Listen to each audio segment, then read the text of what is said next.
sábado 28 de janeiro.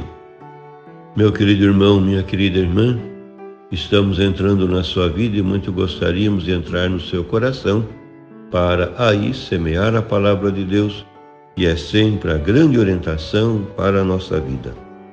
Nesse sábado celebramos a memória de Santo Tomás de Aquino, presbítero e doutor da Igreja.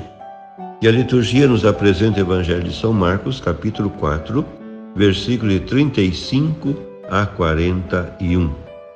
Naquele dia, ao cair da tarde, Jesus disse a seus discípulos: "Vamos para outra margem." Eles despediram a multidão e levaram Jesus consigo, assim como estava na barca. Havia ainda outras barcas com ele. Começou a soprar uma ventania muito forte e as ondas se lançavam dentro da barca, de modo que a barca já começava a se encher. Jesus estava na parte de trás, dormindo sobre um travesseiro. Os discípulos o acordaram e disseram: "Mestre, estamos perecendo, e tu não te importas?" Ele se levantou e ordenou ao vento e ao mar: "Silêncio, cala-te." O vento cessou e houve uma grande calmaria. Então Jesus perguntou aos discípulos: "Por que sois tão medrosos? Ainda não tendes fé?"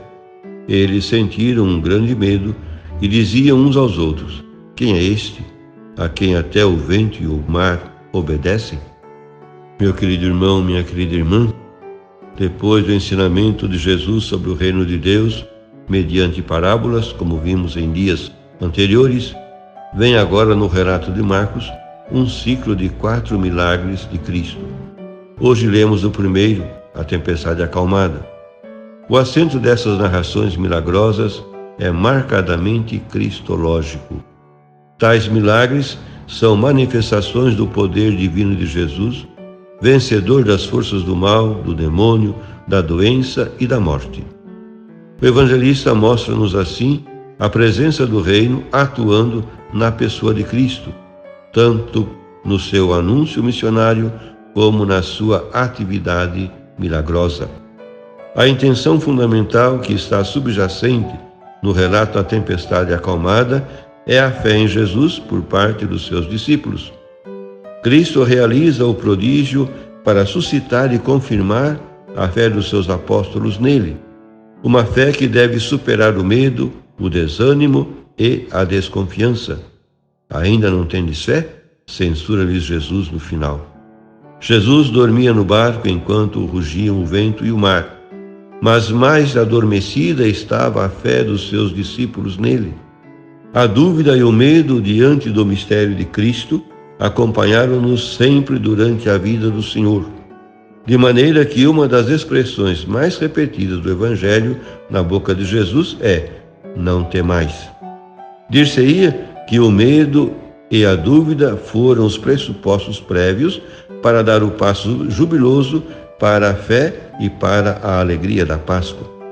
A pergunta final que, espantados, fazem entre si os apóstolos perante a tempestade mudada subitamente em bonança: "Quem é este?" não parece expressar júbilo, mas continuar o medo que antes expressaram: "Mestre, não te importas que pereçamos?" Certamente a sua fé em Cristo não era ainda sólida. Não podia ser. Necessitariam da luz pascal da ressurreição de Jesus para chegar à fé madura. Por isso, a questão apresentada, "Quem é esse que até o vento e as águas obedece?", inclui, pelo menos implicitamente, a resposta posterior da comunidade apostólica e de todo o Evangelho: "Este é Deus." Tal é o conteúdo básico da fé cristã, de que fala justamente a carta aos Hebreus. Por fim, rezemos. Hoje nós te bendizemos, Pai, por Cristo teu Filho, Senhor da criação e vencedor do mal e da morte. Ainda que às vezes nos esqueçamos, Ele vem conosco na difícil travessia do mar da vida. Por que duvidar, homens e mulheres de pouca fé? Jesus acompanha-nos com a presença do seu Espírito e não nos deixa sós diante do perigo. Obrigado, Pai, por isso.